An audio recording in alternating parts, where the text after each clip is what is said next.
Hello and welcome to Enlightened Empaths, your community for the spiritually awakened, where we discuss, explore, and connect with fellow empaths, healers, intuitives, and seekers. Hello, empaths. We hope you're having a wonderful week. We're joining you in your ears once again to share some of the amazing dream visitation stories that you guys have been emailing into us. And we've gotten a lot of great feedback on that, which I hope means you guys are enjoying it. So sit back and relax and join us around the virtual table as we share some wonderful stories that really confirm that something magical and mystical is happening when we think we're just sleeping. You want to start us off? Yes. I just listened to your most recent podcast episode in which you asked for stories about dream visitations. Unfortunately, I don't have an amazing story for you, but I do have a question. To give you some quick background, my mother passed away when I was 13 years old, and if it wasn't obvious then, it sure became obvious as time went on that I hadn't dealt with the loss. I've always been an extremely lucid dreamer. Ever since I can remember, I've been able to communicate and rationalize with myself while dreaming.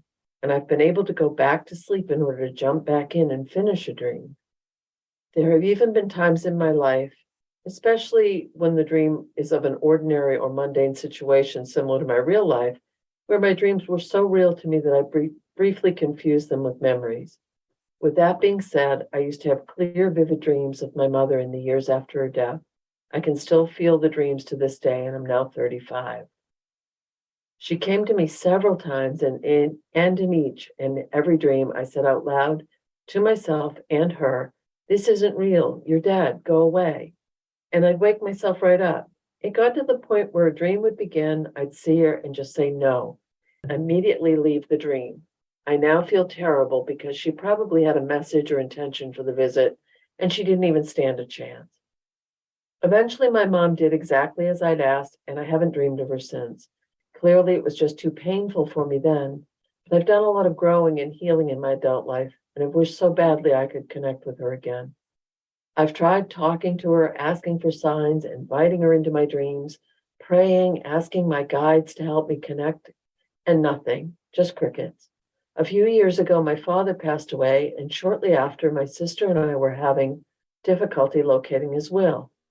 As a last-ditch effort, I asked a medium that I know if she could ask my father where it was. His response when she asked was, "I'm just getting the hang of this dead thing, and you want me to do what?" Well, she definitely had the right guy. He was no help, but he did say that my mother was sort of waiting in the wings, saying, "Ask me." My mom said that my father couldn't do that kind of stuff yet, but she'd been there a while, so if we need help with anything, to ask her. Since then, I've tried connecting to her in lots of other ways, like asking for various signs, but haven't noticed any. I tried inviting her to meet with me in the Akashic Records, and I think she came, but I'm still pretty green and had a hard time seeing who was around me. Maybe I just need to keep trying and be patient. I'm not sure. Obviously, I know she's capable of dream visits, so surely she could find a way to slip into one, right? I recognize that I'm in a very busy season of my life, and my dream life isn't as active as it once was. I wonder if I'm getting the dreams and I'm just too tired to remember them, or if she's sending me signs in another way and I'm not recognizing them. Or maybe she can't come back because I kicked her out. I can't be the only one who has this struggle. Would love to hear your feedback, ladies, and a huge thank you for always taking the time to respond to me and all the other listeners. I really find that including us in your show and connecting us all in this way is helping to strengthen our awareness of that universal web we're all tied into. That's a very beautiful letter and so much. So what do you think on that, considering you're kind of our resident dream guru here? I don't know about that. One thing that stands out to me in this email is there's so much focus and attention on the mother not coming in the dreams. And I think whatever we perseverate on and focus on is what we keep manifesting. And so I think if she could kind of let this go for a while, that would be a really, really big help. Something else she can do is tell her mother that it's okay to come to a friend in a dream. I think she's on the right track by asking her mother to come into her meditations, like when she did the Akashic Records meditation. I think that's a great thing.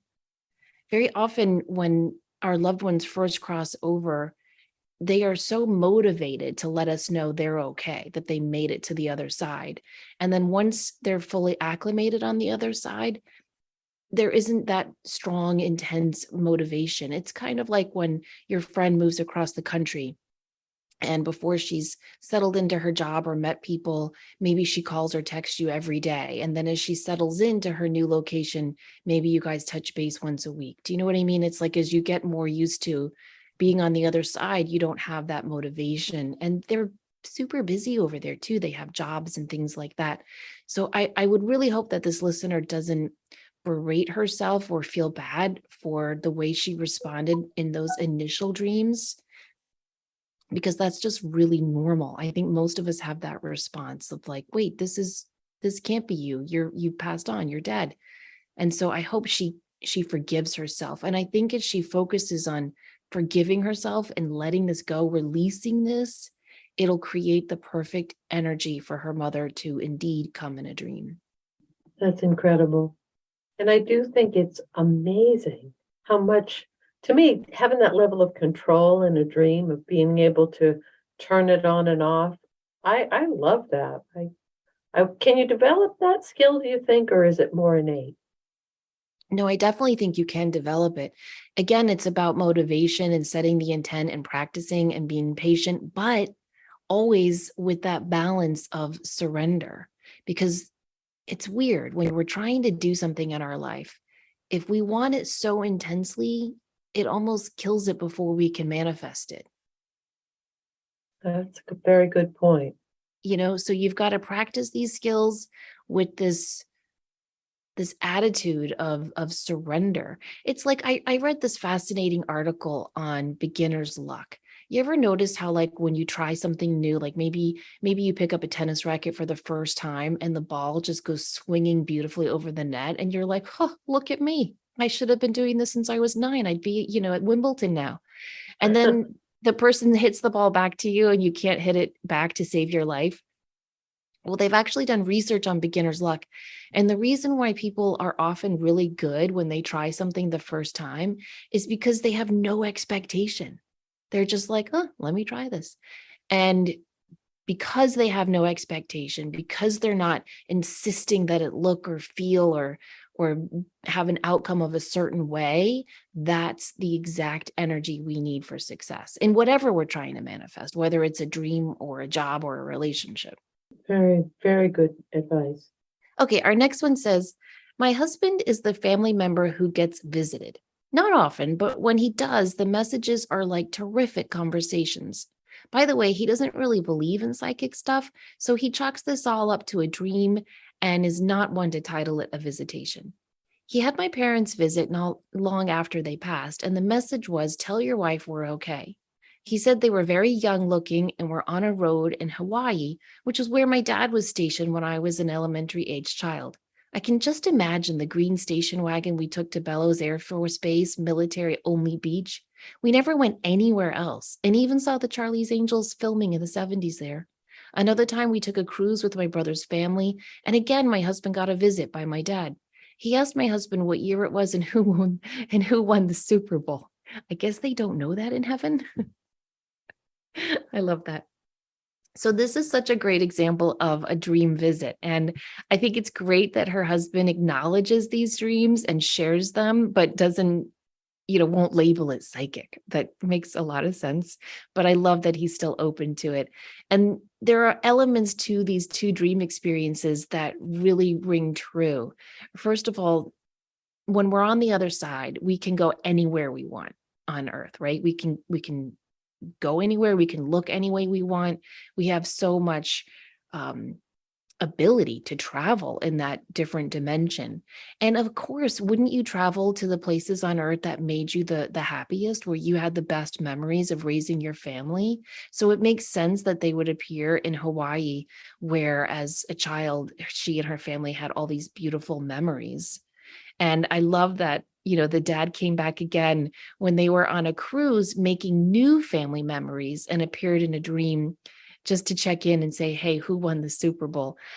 I would think that they would know that information in heaven, but that might have just been her father's way of saying, this is definitely me. Because, like, for example, Denise, if my dad came to you in a dream and asked you who won the Super Bowl, I would have to say, I'm so sorry, Denise, but that was not my dad. Because my dad never watched the Super Bowl or cared about sports at all. But clearly her dad did. And so this is a way of saying, yes, it's me. Does that Right. make sense? That makes perfect sense. Yes. But it felt very just a friendly, open conversation, which is what a lot of dream visitations are like. It's Yeah, normal. It's just like you're visiting with people that you haven't seen in a long time. exactly. So our next one says, I'm emailing you from Ireland. My dream visitation occurred back in 2005, and it was so profound it stayed with me since, and I've drawn great comfort from it in difficult moments. At the time, I was suffering from postnatal depression and feeling very low, so much that I actually felt suicidal. One day I left my house with no intention of returning alive, but for some reason I looked in the window as I was leaving and saw my children playing. At that point, I realized I couldn't leave them and follow through with my plan. So I returned inside the house and went to bed. I fell asleep pretty quickly. I had a dream where I was going about my daily business, and my grandmother, who I was very close to and who passed away back in 1993, was standing behind me. She was speaking in a different language. When I woke up from the dream, I had a profound knowing that even if I couldn't see or hear my granny, that she was always there supporting me from the other side. I've had many dream visitations over the years, but this is the one that stayed with me most. Keep up the good work. You're offering so much validation to so many people who otherwise feel alone on their spiritual journey. I think that I do, and I think Samantha, you do as well. We love hearing from you because it validates for us as well. We're all in this together, and when we get these notes or we get these dreams or we get these validations, I that impacts us as well. So thank you. A Uh, 100%. and the fact that that's a pretty dire place to be in your life, to feel like you don't have any options and you just want to leave. You're ready to leave. You're ready to be done. And for her grandmother to come in was such a vivid visit, even if she was speaking in another language. And I don't know if the dreamer could understand the language, but she understood the intent that she was being watched over and safe. And it just touched my heart. It so touched my heart. Me too. And it makes you want, like, my first thought was, well, maybe she was speaking Gaelic, but I'm sure if she grew up in Ireland, she would recognize that. So then I thought maybe she was speaking that light language, that's just had some healing words. But I also thought maybe she was speaking in a different language because the words don't matter. What mattered was the emotion of you are loved and supported, and you're going to get through this, and I'm going to help you do it. Yes. And also a really good point of they stay so crystal clear for so many years, Yeah, decades. You can still remember the touch or the look or the feeling or the emotion. And I just think that's incredible. I do too. All right, our next one says, I consider myself so very lucky to have had dream visitations with 3 out of 4 of my grandparents so far. Sadly, all 4 of them passed within the last 5 years, but it feels so heartwarming and beautiful to have been able to see and spend time with them in the dreamland. Out of the 4 of them, I was closest in life to my maternal grandmother and grandfather, my Mima and Papa. I took my first steps to Papa and named my daughter, born just a few months after his death, after him. My first visitation was with him. When my daughter was about 4 months old, and my now husband and I were 2 months away from our wedding, I dreamt that Papa and I were walking hand in hand through a large tunnel. The tunnel looked like it was made of concrete with bright sconces on the walls, like around a football stadium. Papa played football and loved the Georgia Bulldogs in life, so the stadium setting makes sense. There were lots of other people walking past us, but we were talking and laughing and generally enjoying being together. We got to the end of the tunnel where it opened up to the outside world.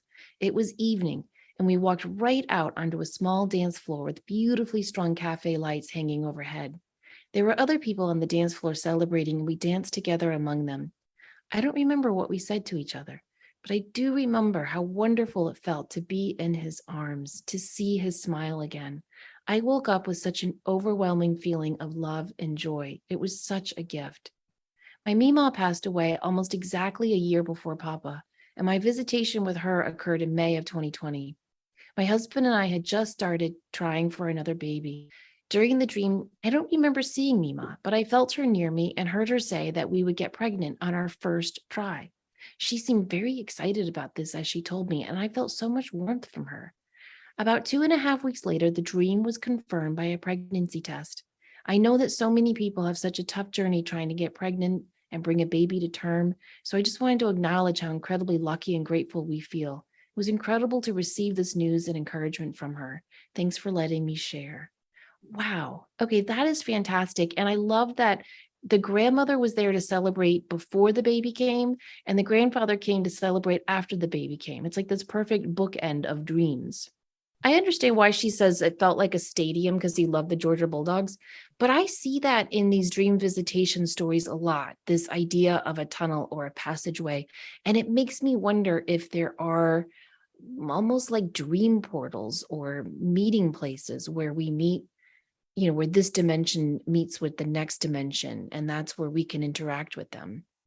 I don't know. What do you think? That's a lot to think about, but in a fun way. Yeah. It really is. But very cool that they both came and they were so close and they acknowledged these wonderful things in her life. And that you can tell the heart that's behind it just in the way the email is written, but also with the joy that it brought to her for having them still continue to be part of her life and her little baby's life.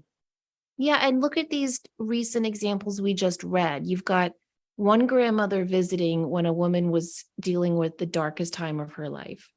And then you have a set of grandparents visiting when another woman was dealing with one of the happiest times of her life. And Mhm. so it's just another reminder that our loved ones on the other side are always with us through the ups and the downs. Even when we can't feel them or sense them or dream about them, they're there. Yes. Really, really important point that they don't just show up because I've heard people say, I dreamt about my husband who passed or my mother. Do you think something's wrong? Are they trying to warn me? I think sometimes they're just coming to visit too. Yes, that's a really good point. So our next one says, here's my dream. I was in a bedroom standing at a desk looking out a window across the backyard. On the desk were dishes from a meal I'd just finished. In the backyard, about 60 feet away, my grandma was sitting on the lawn with the dishes from her recently finished meal.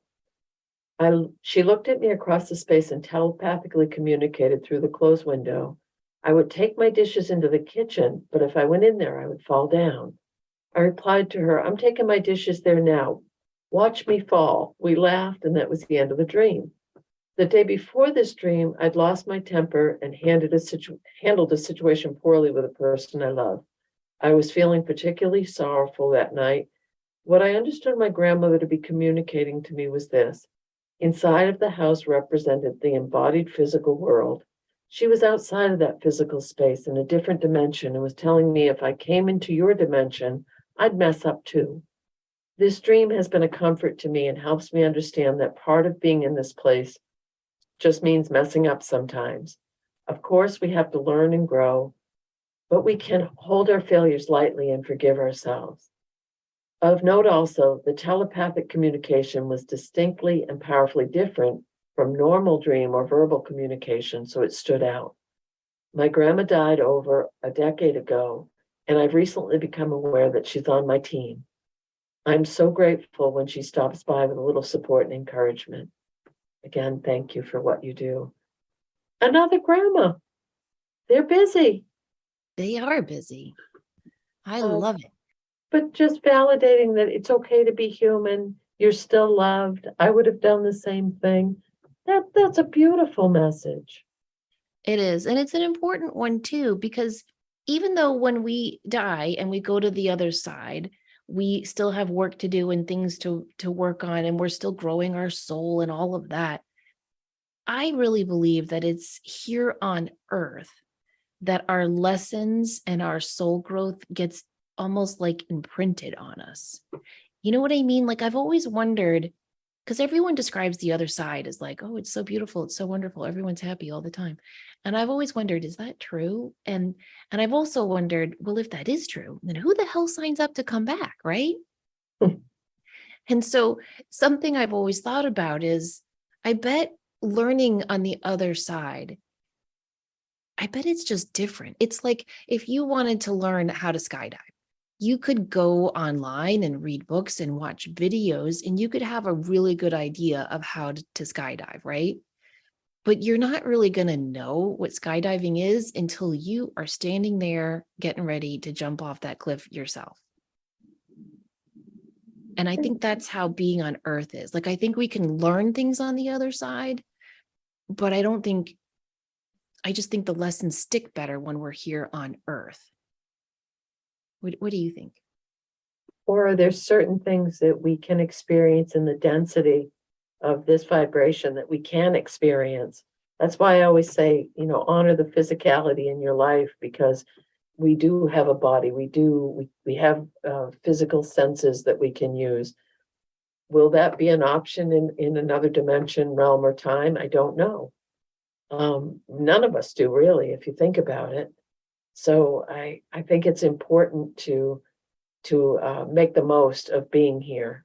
And perhaps, I've read many times over the years of a lot of people choose to incarnate because we do such evolved soul work here, that because of the duality, because of the dark and the light, that isn't as easily addressed when it's not as prevalent, or doesn't exist.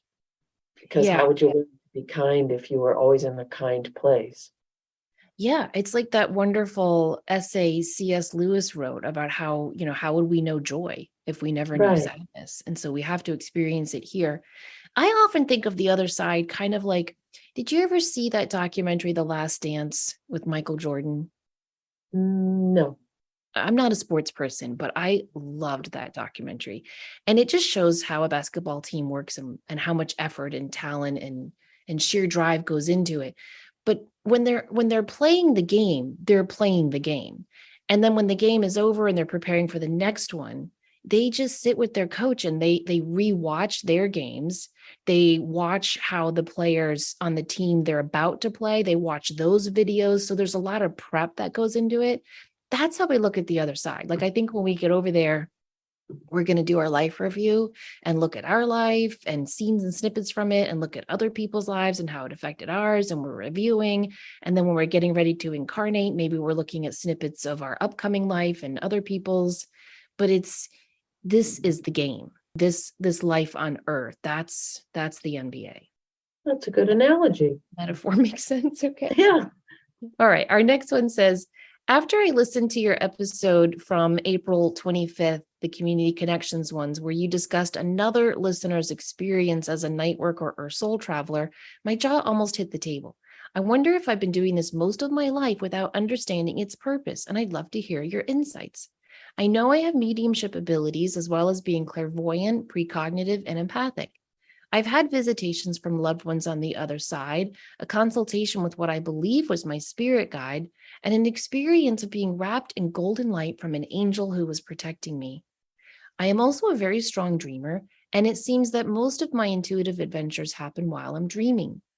Years ago, as a teen, I was falling asleep, and the image of a woman's face appeared in my mind's eye. Her face had smudges on it, and her chestnut hair was limp and dirty, and she looked hopeless and worried about something. She looked at me as if she was expecting something from me, but I was so surprised to see her that I woke up immediately. I once appeared completely unannounced in what looked like a dusty, abandoned one-room pioneer house that hadn't been lived in for 200 years, and startled a group of human spirits who were residing there. They looked like tiny balls of blue-white lights hovering below the ceiling, watching me. As I stood in the room looking up at them in wonder, I could hear them whispering inaudibly amongst themselves, discussing me with caution. I could also feel the energy of a woman in her early 40s and a curmudgeonly old man speaking to her, aggravated at my presence. While they were arguing one of the other lights descended lower, and from it I could feel the innocent and curious energy of a young girl about 6 or 7 years of age drifting closer to study me. Instantly, I knew that the small bed with crumpled sheets in the room had been hers, and I was saddened at her short life. I felt awkward about my intrusion, which was much akin to walking off the street and barging into a stranger's house. But I was just as confused as they were. Right then, the dream ended. Looking back, I wondered if this group was a family, and if so, why were they all earthbound together? In 2017, I dreamt that I found myself walking alone at night. I was aware of being by myself, but I was my younger self as a high school student. I'd been in class that day and was heading somewhere that evening. In the blink of an eye, I was in a large lit parking lot wandering around the outside of a light brown building. My location shifted again, and suddenly I stood next to the doorway of this building, hearing screams from inside and feeling utter terror taking place while hundreds of chaotic energies stampeded through the interior. When I began to hear a man on a loudspeaker inside telling the crowd that everything was okay, I realized in shock, what is this man playing at? Everything isn't okay. A bomb's gone off in here. I was dumbfounded by the contrast of his calm message and the reality of the events, and it was difficult to make sense of the bigger picture. The next day, I learned of the tragic bombing at the Manchester Arena during the Ariana Grande concert. Each detail matched the dream, and I felt haunted by this experience. It turned out there had, in fact, been a man who took to the loudspeaker to calm the crowd, but he was unaware of the cause of the bang because he was situated on the other side of the arena. It made me wonder if I traveled there as myself or took the identity of one of the young concert attendees, like one layer on top of another. I also appeared on board a ship crash in Venice and witnessed the panic from the perspective of a passenger, but there were no deaths or injuries there to my knowledge. I then heard this event reported on the news the next morning. These dream events happen few and far between, and I've always been at a loss in regards to their meaning. It seems as though I'm sleeping and suddenly I'm just dropped there. I witness people suffering or floating around lost. Sometimes I connect with them, sometimes I don't. I just stare at them, confused, and try to make sense of my surroundings. But the moment I gain some information, the dream ends. I've been trying to harness my intuition for years, but almost nothing comes on demand, and I feel as if I'm blocked somehow. I have anxiety and stress in my life and often lack trust in myself. I'm strongly pulled toward providing pure love and peace to others using my hands, but I'm completely lost and feel as though I'm nowhere near what I'd love to be doing. I'd appreciate any insight you two have. Wow. Okay. So this is the main reason why I wrote my book, The Awake Dreamer, was to give credence and some background to these experiences, because this right here is a classic example of being a night worker or a soul traveler. Because what's happening is she has this desire to help people, to heal people, right? And yet in her daily life, she's a little scared of that and has daily stressors and anxieties and worries and doesn't trust herself. Denise, you and I know from our own experiences and from teaching so many students through the years, lack of self-trust is the number one block to developing your intuition. When I started having my night worker dreams, I remember the first gentleman who visited me, his name was Red, his nickname. He said, "We've been trying to come to you for years." And he said he was very proud of himself. He said, "I came up with this idea because it's not so scary in a dream, is it?" And I've always thought about that because I'm rarely scared when I have these night worker dreams. I just kind of go with the flow. And so I wonder if what's happening is her soul is calling out and yearning to have this experience during the day on earth as a light worker, as a healer, as an intuitive. But this listener is scared and worried and all the stuff that goes along with opening up to your true gifts and abilities. And so it's kind of eking out in her dreams, but even in her dreams, she's a little bit scared. And so when she realizes in the dream, oh, I don't think this is a dream. I think I'm really here in this cabin with these ghosts, or I think I really am in this concert with this scary event that's going to happen. I think she scares herself awake. So one of the things I emphasize in The Awake Dreamer is that what you do during the day is always going to be reflected in your dreams and vice versa. So I would recommend that she work most on trusting herself. And I mean, start small. Like, When you have to pick a restaurant to eat at with your friends, you make the decision. When, your partner or your friend says, hey, you want to do something this weekend? Don't say, sure, what do you think? Just come up with a plan. When you're faced with the decision at work, don't hem and haw over it. Don't overthink it. Just make the decision and repeat, I am trusting myself. I trust myself to make the best decisions. The more you do that, the more it's going to filter into your dreams.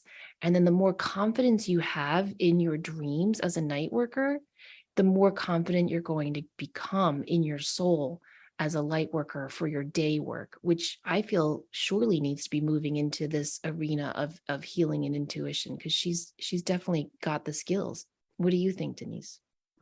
I think the level of detail and the level of hard work that this person is doing every night, I mean, kudos right out of the gate on that one.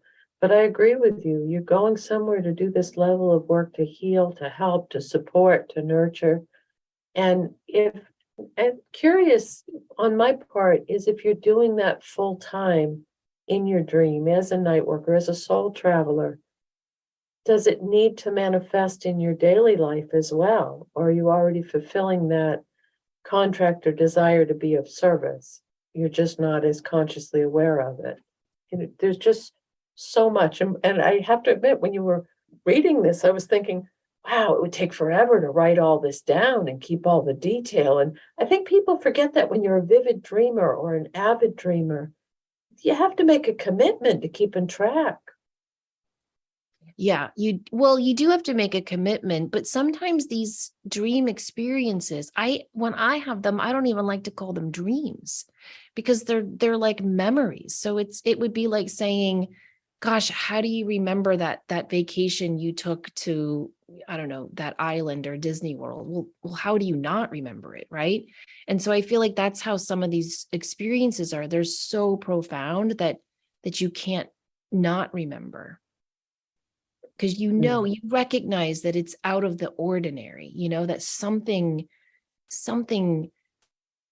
I want to say mystical rather than paranormal, because we've associated such spooky energy with that word paranormal, but really it just means outside the norm.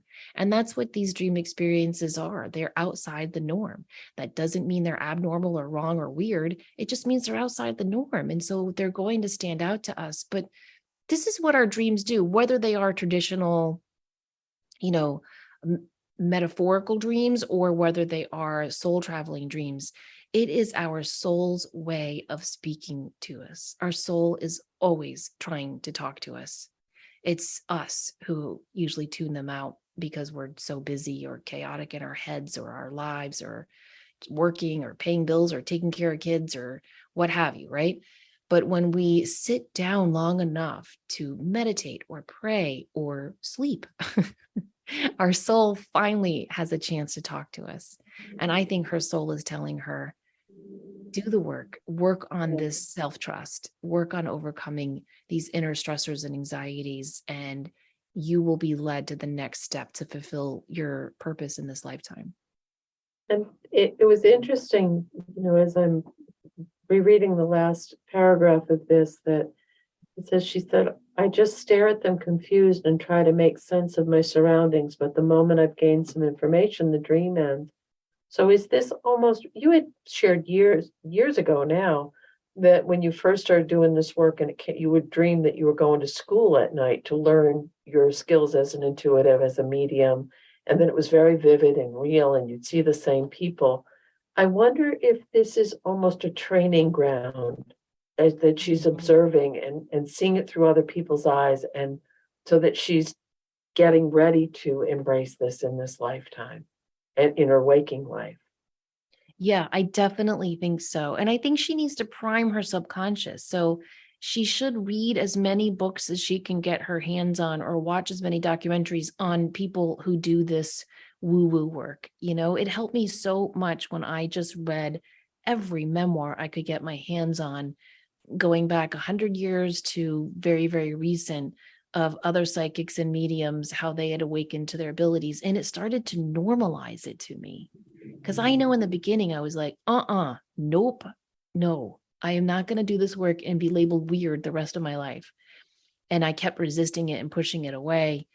And it was only when I started to really immerse myself in this world and get to know these people and think, well, they're not strange. They're normal, just like me. Maybe I can live a normal, grounded life and still help people in this way.